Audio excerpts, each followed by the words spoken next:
Now, it's no secret that Kia Seltos has been one of the hottest selling cars in the Indian market since last year. I should know. This is my car. The question is, why are we at the BIC, the mecca of speed? Why am I holding a helmet? And why does Abhishek look so scared? Well, today we're putting not only the Seltos to the test, but Abhishek, we're putting you to the test. We're going to find out if I can give you a little bit of racecraft and make you a little bit faster around the track. How many laps have you done around this circuit? Hundreds of them, but we always do that to evaluate a car's performance and not a driver's performance. But today, I think I'm very excited to learn a little bit of racecraft from you in order to improve myself. Are you going to kill me on the track? No, I guarantee not. Have I been bad to you as a boss? No, you've been an excellent boss. Let's go.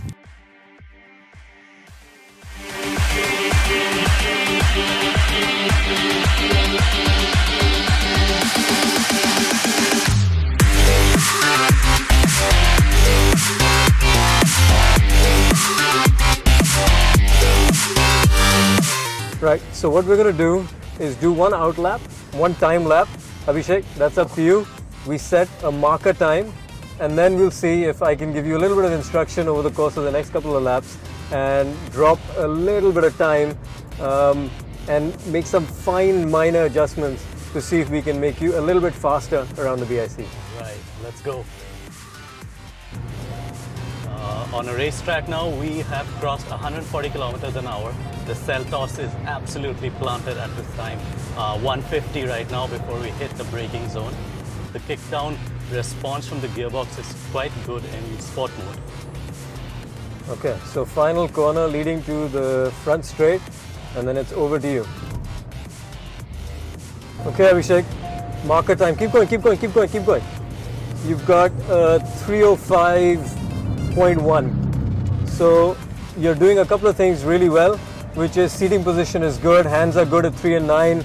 You're not pushing over the limit, you're driving very controlled, it's very calm, but there are a couple of basic sort of mistakes that everybody makes when they get onto a racetrack and they're trying to push it. The first is, the key that you need to remember is slow in, fast out.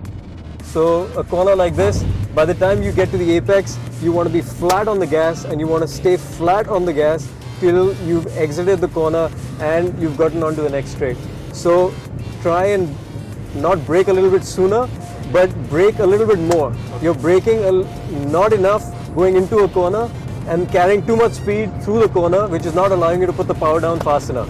So use all the track, brake gradually, but apply brake pressure and then brake a little bit harder into a corner, so slower in, faster out. So the next thing you can do now is when you're turning in, you can just start to release brake pressure. You don't have to be fully off the brakes. Okay. You can trail brake a little bit into a corner. Okay. Brake, brake, brake, brake, brake, brake, brake, brake, brake. Now trail brake a little bit in. Yeah, and full power, full power. Again, more turning in the initial part of the corner. Okay, 303.7, that's better.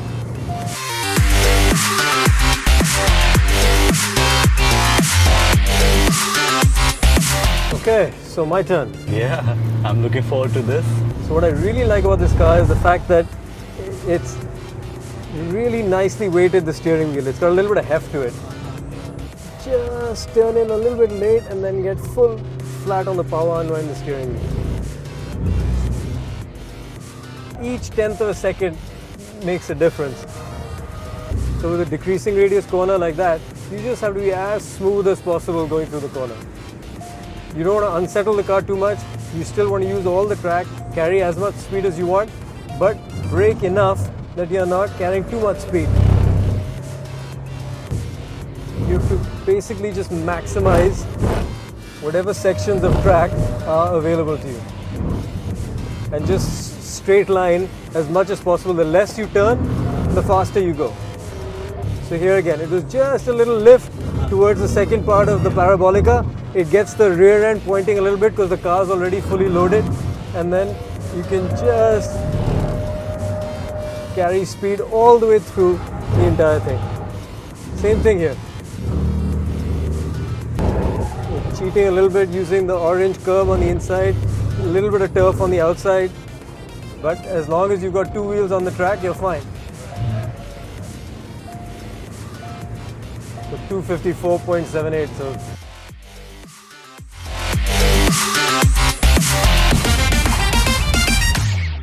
okay folks, Abhishek's back in the car.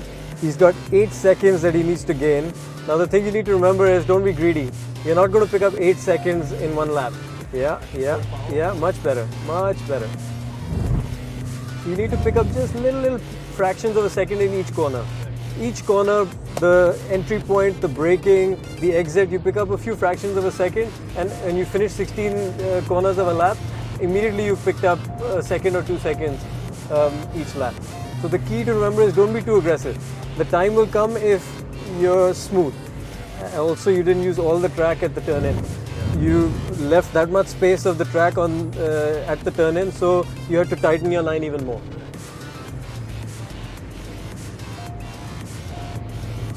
Definitely. Yeah, 2:59. We've dropped 6 seconds of your lap time. So a couple of more seconds to go, but 6 seconds is not bad. What is your takeaway from this experience? I think it's a great deal of fun, and I'm so glad that we did this trip because I got to learn a lot from you today. And the key part of this was also the tool we have today, the cell toss. Yeah. And I think it's very impressive in the way it performs. You know, out on the road, it's a very comfortable car, but here on the track, it's very good to know that it's not out of its comfort zone at all. Yeah. It's very happy to be pushed, and even the brakes didn't overheat. The car didn't complain one bit despite us riding the curves everywhere and powering flat out. I think it's very, very impressive. And from a driving standpoint, what did you learn anything at all today? Yes, I did. I did learn a lot. What I did learn today is, like I said, usually we are evaluating a car. Yeah. But today it was all about pushing myself out of my comfort zone. And the thing is that we tend to be very aggressive with our driving input, be it throttle, steering, brakes. Yeah. So what I learned today is that, to fine-tune those movements in order to make yourself quicker. Now, that does not sound right to a layman because you think if you're going to dial it down, you're going to go slower. Yeah. But that isn't the case, and this was really, really fun, and it was a very good takeaway as well. The key is just follow the basics, slow in, fast out. If you feel like you're doing the basics right and you're going slower and you feel like you're in perfect control, actually the lap times will drop drastically. So the key is to stay within your limit and to find the car's limit, and to do it gradually and step by step, corner by corner, and make sure that you get the basics of each corner and the basics of the transition between brake to throttle just right. And I think from that point of view, we started from a great place because the basics were already there. It's just a question of a little bit of fine-tuning, and I think we managed to do that. A little more seat time, because seat time is everything, and we would have got a few more seconds.